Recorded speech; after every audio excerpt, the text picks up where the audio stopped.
हमें कोई ऐसा मसला हुआ तो हम समझ जाएंगे कि भाई वो तो हमें समझ ही नहीं रहा, तो हम फिर उसके वेरी पास गुड। उससे वो नहीं करेंगे, कम्युनिकेट नहीं वेरी करेंगे।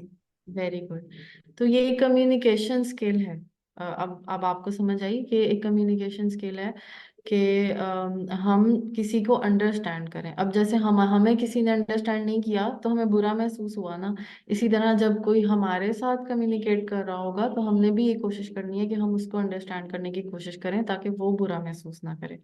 और हम किस इंसान के साथ ज्यादा ओपन होते हैं, हम किस इंसान से ज्यादा बात करना पसंद करते हैं? जो इंसान हमें लगे कि वो हमें सुन रहा है, जो सुनेगा, हम उसी को हम सुनाएंगे, उसके सामने हम ऑटोमेटिकली बोलना शुरू हो जाएंगे। लेकिन जो इंसान सुनेगा नहीं, जो रिस्पॉन्स नहीं देगा, जो हमें उल्टा नसीहत करना शुरू कर दे या हमसे कोई और बातें शुरू कर दे, या हो सकता है कोई हमारी बहुत ज्यादा तारीफ भी करना शुरू कर देगा, तो शायद हम उससे भी ओपन नहीं होंगे। तो अगर हम इसको अलग अलग एग्जांपल्स के साथ समझते हैं। फॉर एग्जांपल, एक आपकी कोई फ्रेंड हो, वो आपसे आकर अपना प्रॉब्लम शेयर करे। वो कहे कि आज मेरे साथ ऐसे हो गया, आज मुझे स्कूल में डांट पड़ी, कॉलेज में डांट पड़ गई टीचर से, मैंने इतनी मेहनत से अपना प्रोजेक्ट किया था मगर फिर भी वो एक्सेप्ट नहीं हुआ। तो उसके रिएक्शन में आप क्या कहेंगे उससे? क्या पहले तो उसको सुने कि भाई सही है, क्यों नहीं किया, उन्होंने एक्सेप्ट नहीं किया, कोई ना कोई ऐसी वजह होगी। और फिर तुम हम्म। हम हमारा डायरेक्ट मतलब हम अगर देखें आम तौर पे तो हम बोलेंगे क्या पता तुमने उसमें कोई ऐसे फॉल्ट्स कर दिए हो जिसकी वजह से एक्सेप्ट ना किया गया हो। ठीक है, वेरी गुड। और अगर फर्ज करें आगे से हम सुनने वाले को ये सिर्फ वो सुने कि ओ अच्छा, तो तुम्हें बहुत बुरा लगा।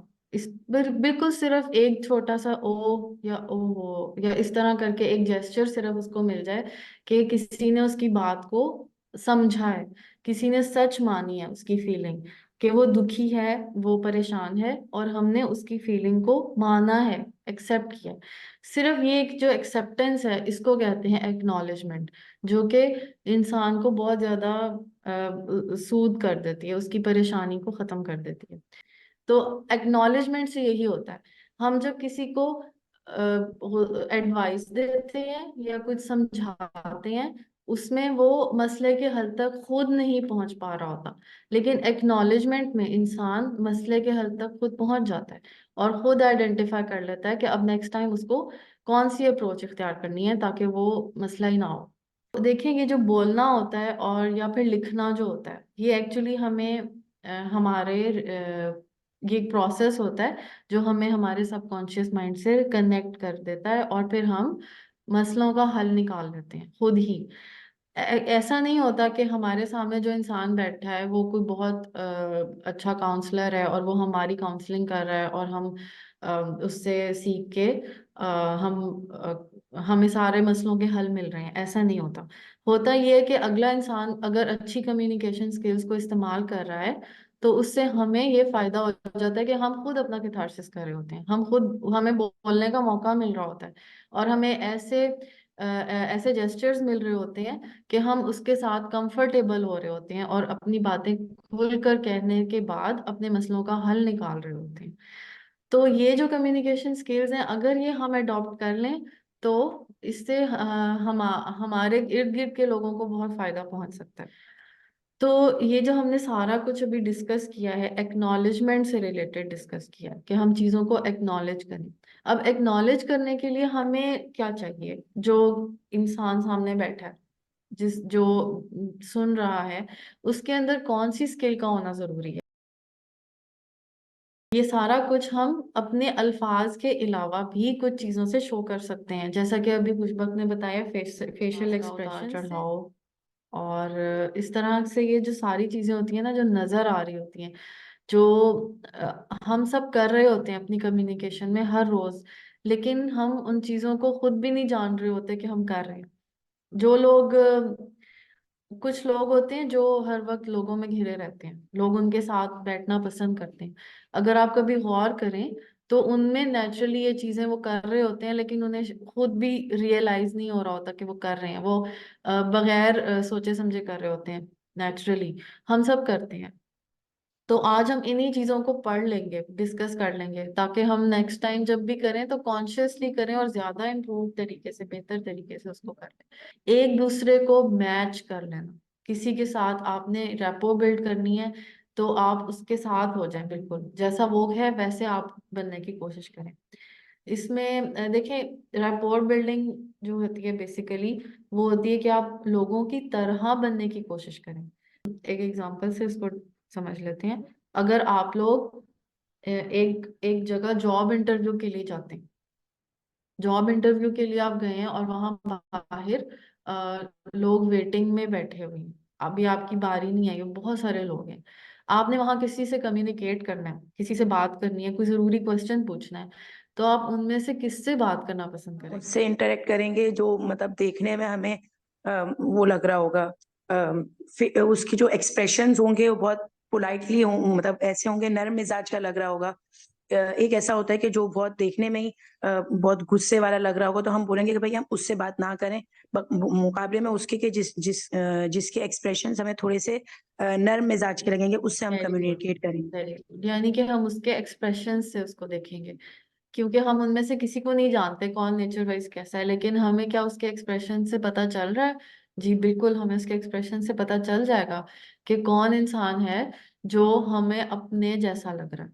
जब हम एक दूसरे से इंटरेक्ट करते हैं, किसी भी फैमिली गैदरिंग या कहीं भी हम गैदरिंग्स में इंटरेक्ट करते हैं, तो हम चाह रहे होते हैं कि अगर वो मुझसे बात करे तो मैं उसको इस तरह जवाब दूंगी, इसी तरह जब मैं किसी से बात करूं तो कोई मुझे उस तरह ही जवाब दे जैसे मैं करूं, मैं दूसरों को दूंगी। तो ये, इसमें हम रैपोर को देखेंगे। आज हम देखते हैं अब ये स्किल हमें आएगी कहाँ से कि हम उस तरह के बनने की कोशिश करें। तो रैपोर बिल्डिंग जो है बेसिकली वो, उसमें यही चीज होती है कि आपने मैच करना होता है अगले इंसान के एक्सप्रेशंस को, जेस्चर्स को। अब ये तो बात हो गई ना कि हम एक गैदरिंग में एक अननोन इंसान को देखा और हमने उससे बात की क्योंकि हमें लगा कि वो, उसके एक्सप्रेशंस हमें सॉफ्ट लगे, हमें लगा कि वो हमारे जैसा है, हमने उससे बात की। अब हम बात करेंगे कि हम एक दूसरे के इंटरेक्शन में, हम आपस में जो बात करते हैं एक दूसरे से, फ्रेंड्स हो गए, टीचर स्टूडेंट हो गई, फैमिली हो गई, मदर चाइल्ड रिलेशन हो गया, कोई सा भी रिलेशन जो भी है, उसमें हमने किस तरह से रैपोर बिल्ड करनी है ताकि अगला बंदा कंफर्टेबल होके हमसे बात कर सके। तो रैपोर बिल्डिंग के लिए जो है सबसे पहले होता है कि हमने ना पेस करना होता है, अगले इंसान को मैच करना होता है, उसके साथ अपना पेस मिलाना होता है। कि फॉर एग्जांपल कोई हमारे पास आए और वो उर्दू में हमसे बात करे, तो हम उससे सिर्फ इंग्लिश बोल रहे हो, ऑल दो उसे इंग्लिश समझ आती है, लेकिन जब वो उर्दू बोल रहा है तो क्या हमें सिर्फ इंग्लिश बोलना सही है उसके सामने? नहीं, बिल्कुल भी नहीं। जी क्योंकि फिर वो बिल्कुल। अगला इंसान कोशिश करेगा, वो जिस तरह से अपनी बात डिलीवर करना चाहता है वो उस तरह नहीं कर पाएगा, क्योंकि उसकी लैंग्वेज का इश्यू हो जाएगा। वो अपनी बात उस तरह से नहीं कर पाएगा, उसके एक्सप्रेशंस भी चेंज हो जाएंगे, बात वो कुछ और कहना चाह रहा होगा लेकिन अगले इंसान को कुछ और समझ आएगी, बिकॉज ऑफ जी दैट बिल्कुल। बैरियर। जी बिल्कुल। तो ये चीजें फिर बैरियर क्रिएट कर देती हैं। तो इसी तरह हम जब भी किसी से कम्युनिकेट करते हैं तो हमें इन चीजों का ख्याल रखना है कि हमने उनसे उनकी तरह बात करनी है। हाँ ऑब्वियसली अगर आपको वो लैंग्वेज ही नहीं आती तो तब तो आप ऑब्वियसली उस तरह बात नहीं कर सकते। हम एक्सप्रेशंस में, जेस्चर्स में, टोन में, हर चीज में मैच कर सकते हैं। यहाँ तक कि अगर कोई इंसान आपके साथ बैठा है सोफे पर लाउंज में और वो ऐसे टेक लगाकर बैठा है और आप बिल्कुल ऐसे स्ट्रेट होकर बैठे हैं, तो आप दोनों की आपस में मैचिंग नहीं हो रही होगी। ठीक है, उसको, वो आपके साथ क्या कंफर्टेबल, आप उस ऐसे इंसान के साथ कंफर्टेबल फील करेंगे जो बिल्कुल इरेक्ट होकर बैठ जाए जबकि आप बिल्कुल रिलैक्स होकर बैठे हो? क्या आप उसके साथ कंफर्टेबल होंगे बात करने में? No ma'am. गुड, क्यों बिकॉज वो नहीं इस तरह से होंगे? कंफर्टेबल वो इस तरह से बैठे होंगे, अगला इंसान तो वो कहेगा कि ये मेरी बात को बहुत ही कैजुअली ले रहा है। अगर वो बहुत ही कोई सीरियस डिस्कशन करना चाह रहा भी होगा, लेकिन वो अगला इंसान के एक्सप्रेशन और उसका बैठने का तरीका ही इस तरह से होगा, तो वो कहेगा कि शायद ये मेरी बात सुनना ही नहीं बिल्कुल। चाह रहा। हम्म। तो देखिए, तो हालांकि उसने आप कहेगा कुछ ही। बोला भी नहीं है, उसने कोई नेगेटिव एक्सप्रेशन भी नहीं दिया, लेकिन फिर भी आपको हम ऐसी सिचुएशन में ऑकवर्ड महसूस करते हैं, क्योंकि ये नेचुरली हमारे अंदर एक चीज मौजूद है। तो हम अगर वो भी हमारे पेस पे आ जाए, वो बिल्कुल वो भी काउच पे रिलैक्स होकर बैठ जाए, हम दोनों रिलैक्स बैठे हैं, तो हम कॉन्वर्सेशन स्टार्ट करते हैं और हम उसके साथ उसको अच्छा महसूस करते हैं कि हाँ अब इस इंसान से मुझे बात करनी है। अच्छा, फॉर एग्जाम्पल एक ऐसा इंसान है जो किसी मजबूरी में खड़ा है, उसका खड़ा होना जरूरी है, वो कोई ऐसा काम कर रहा है जो उसको खड़ा होके ही करना है, वो बैठ नहीं सकता, और आप बैठे हुए हैं और आपने उससे कोई जरूरी बात करनी है, और वो बात थोड़ी लंबी हो सकती है, वो सिर्फ एक जुमले की बात नहीं है, वो थोड़ी सी लंबी बात हो सकती है। तो वो फिर क्या बेहतर रहेगा, उस सिचुएशन में क्या करना बेहतर रहेगा? बेहतर ये है सिचुएशन कि में तो खड़े होके बात की जाए, जी बिल्कुल। क्योंकि फिर अगर हम बैठे बैठे बात करेंगे तो फिर थोड़ा ऐसा शुरू में तो वो बिल फर्स्ट सुन भी रहा हो तो मतलब जैसे ही हमारी बात आगे जाती रहेगी तो वो उसकी वो इंटरेस्ट खत्म हो जाएगा। जी बिल्कुल बिल्कुल, वेरी गुड। अच्छा, अब मैं आप सबसे क्वेश्चन पूछती हूँ। क्या आप चाहते हैं कि आप अपनी कन्वर्सेशंस को खुद लीड करें, कि आप जब भी किसी से बात करें तो आप लीड कर रहे हो, ऐसा नहीं हो कि अगला बंदा आपको कंट्रोल कर रहा हो उस डिस्कशन में, बल्कि आप लीड कर रहे हो, आपकी वजह से जो आप चाह रहे हैं बात वहां तक पहुंच जाए, चाह रहे हैं लीड करने के लिए हमें कौन से स्टेप्स यूज करने हैं, उसमें भी हम ये रैपोर बिल्डिंग को इस्तेमाल कर सकते हैं। ये एक बहुत अच्छी टेक्निक है, इससे हम हेल्प ले सकते हैं। अगर फॉर एग्जांपल हम एक ग्रुप ऑफ फ्रेंड्स हैं, हम बैठे हुए हैं, हम एक जरूरी बात कर रहे हैं, डिस्कशन कर रहे हैं, और हम में से एक इंसान रैपोर बिल्डिंग के रूल्स को फॉलो कर देता है। फॉर एग्जांपल वो ये देखता है कि मैं मैचिंग करूं सबसे, जो सबके एक्सप्रेशंस हैं मैं उन एक्सप्रेशन से मैच करूं। फॉर एग्जांपल एक इंसान फ्रॉन कर रहा है, ऐसे बैठा है, और हम उसके सामने हंसना शुरू कर देंगे, तो क्या वो इंसान हमारे साथ कंफर्टेबल होगा? ये होता है कि हमने उसमें, अगर हम कॉन्शियसली भी हम लीड कर सकते हैं, ये कॉन्शियस एफर्ट हो सकती है, ये समझ लें एक टूल हमें मिल गया कि हमने अब देखना है, ऑब्जर्व करना है कि हर एक एक्सप्रेशंस। फिर उसके बाद एक चीज होती है, मिररिंग होती है।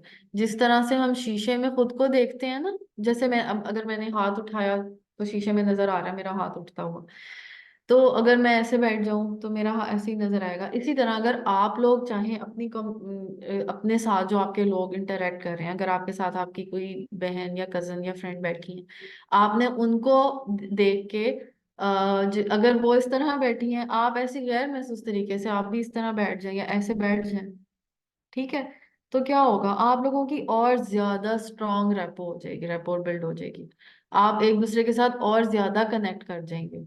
अगर अगर एक इसी तरह से मिररिंग होती है और मैचिंग होती है, इसके अलावा एक चीज होती है क्रॉस ओवर।